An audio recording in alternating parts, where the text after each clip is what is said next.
Hello everyone. So, this is one of those a present from a viewer kind of thing. I was given a present by Henjo, which is he watched. I don't know if he watched many of my videos. I don't know, but at least a few. But we know each other from DIYaudio.com. Mostly the exotic planar section, and he was also in the very long thread of the Rubenoid. So that's where we, well, I don't know, met, but we made the same contraptions and talked about the same stuff and tried a lot of stuff. And he was cleaning up and had some hobby materials audio related that he was not going to use anymore, and thought, well, I might as well give it to Joppe, which is me, and I'm very pleased. At first I thought maybe he wants to sell some of his stuff off, which is perfectly normal, because it is quite nice materials. But yeah, I try to not collect too much stuff that I paid for. That sounds really stupid, but I buy too many stuff that I don't need at this moment, but might come in handy later. But I don't have the money to do so right now, so I try not to. But he gave it to me, so I was like, oh, if you're gonna throw it away else, I'm definitely interested, because yeah, I like cool stuff and materials to play with, as you know. So I thought I'll unpack it with you. We'll take a look at his Rubenoid motor, which is, I'll show you one of mine. It's not the biggest I had, but still, mine will be dwarfed by it. So I also received 2 boxes. These house tweeters. Oh, they're FIFA. So at least it's a good brand. It does have a plastic front, but I don't think that should matter much. But they are FIFA, and by the looks of it, they are aluminium domes. So 2 of them. I think I never bought a proper dome tweeter, to be fair.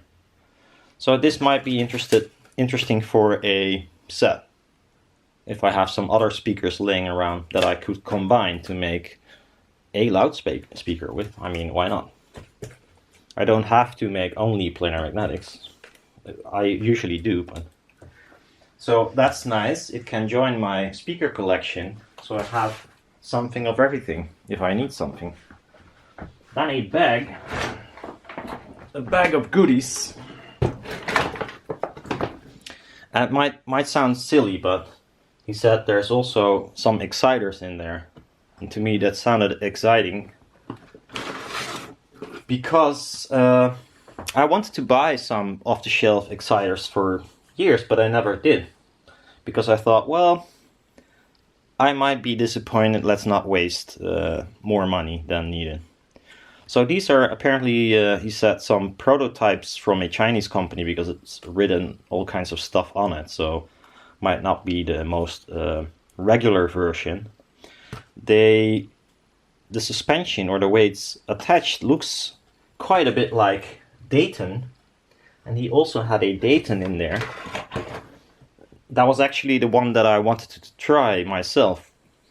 Here, they're clones, I believe, or maybe they are like prototypes of the Dayton.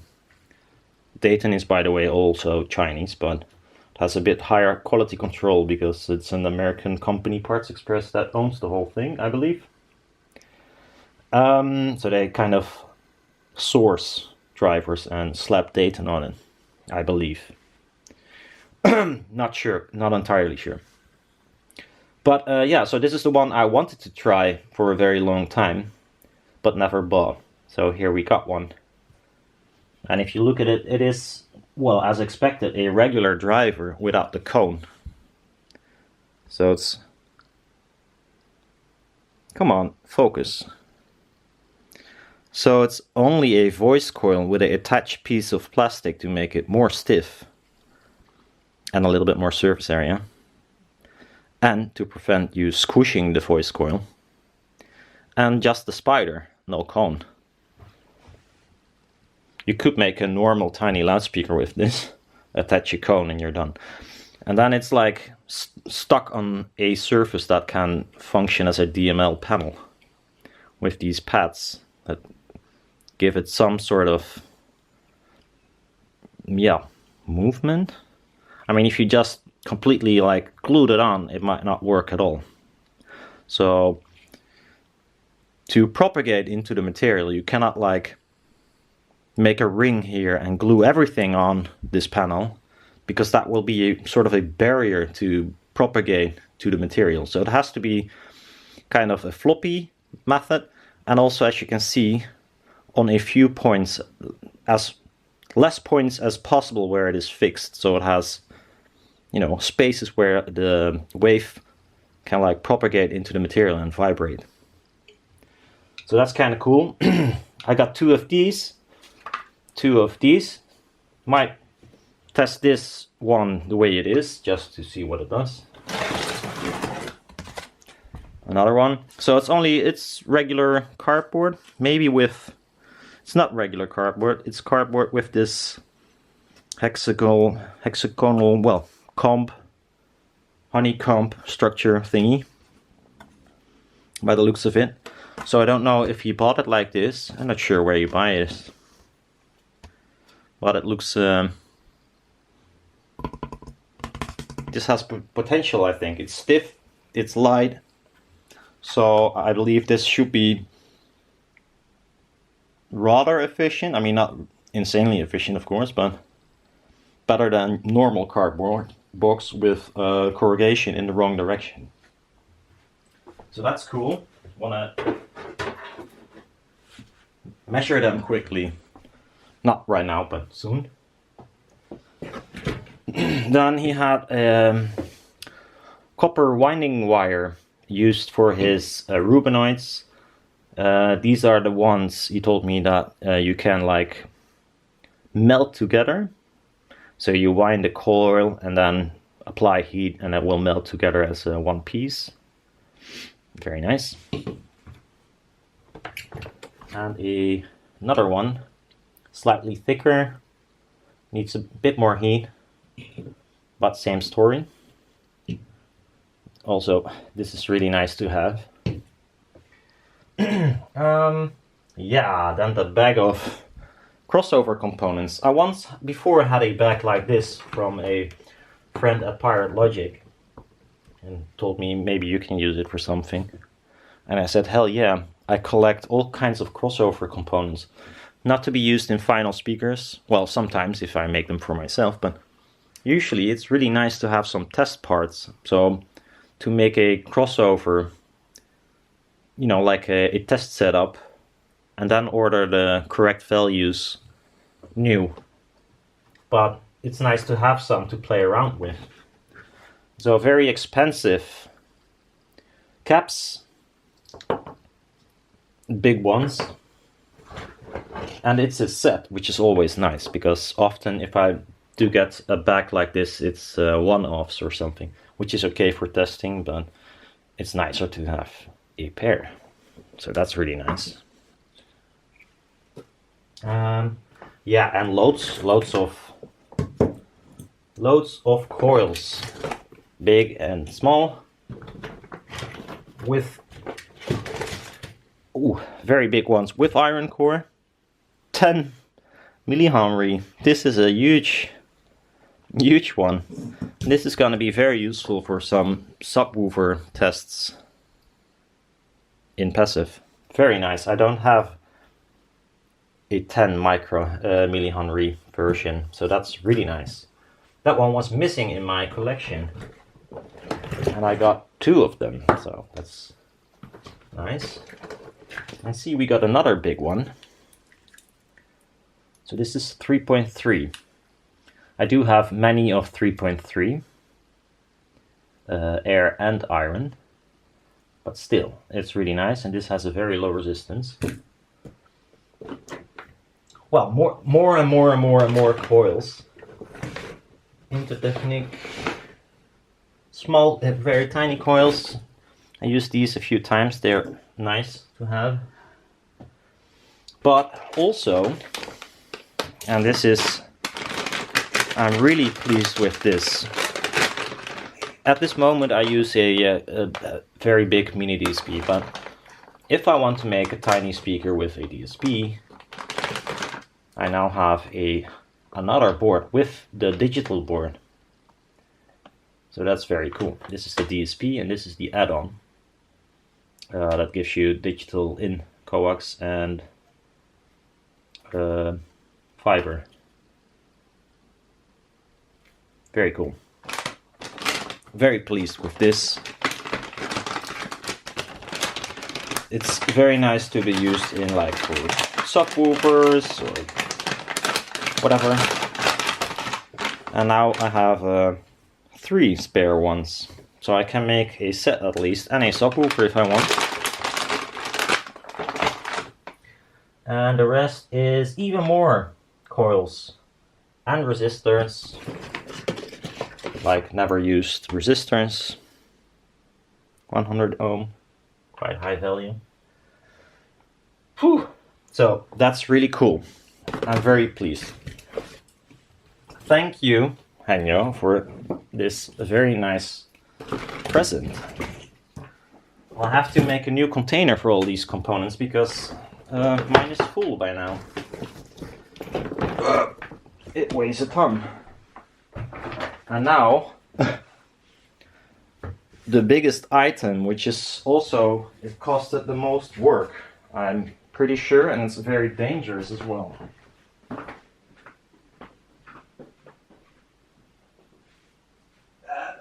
Holy fuck. Oh, I knew this was heavy, but not this heavy.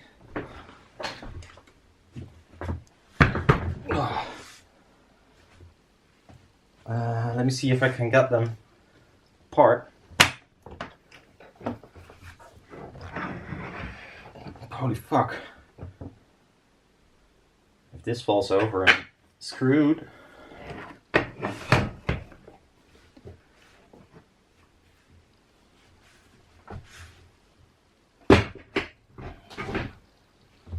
I'm gonna put it down before it falls. Oh.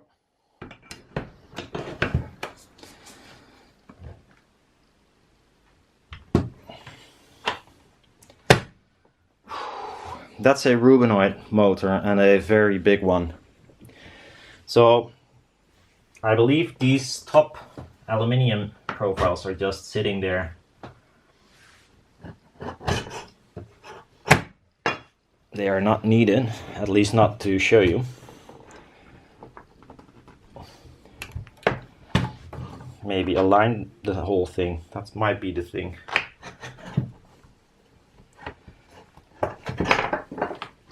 Yeah, I think so.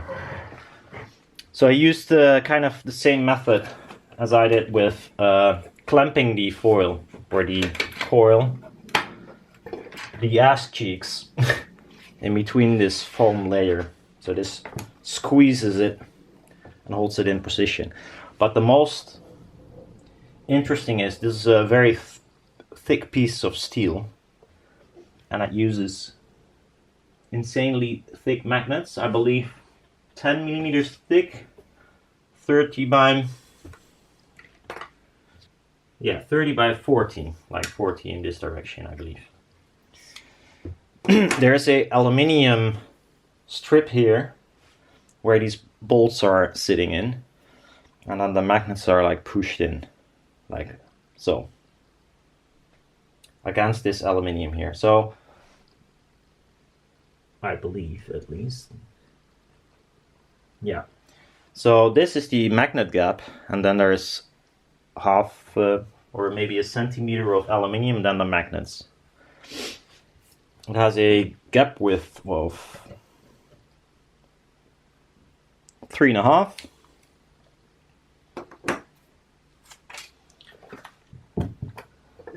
And this weighs a ton.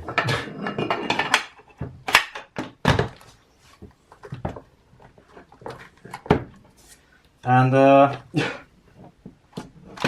yeah, it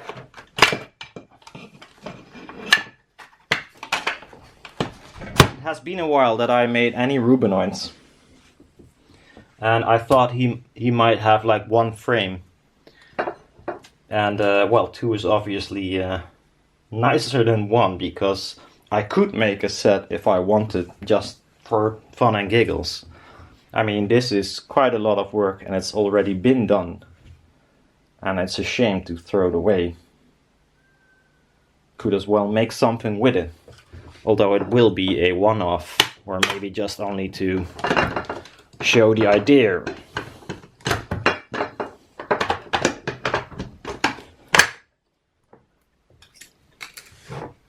This weighs a ton. Of course, there's a lot of steel.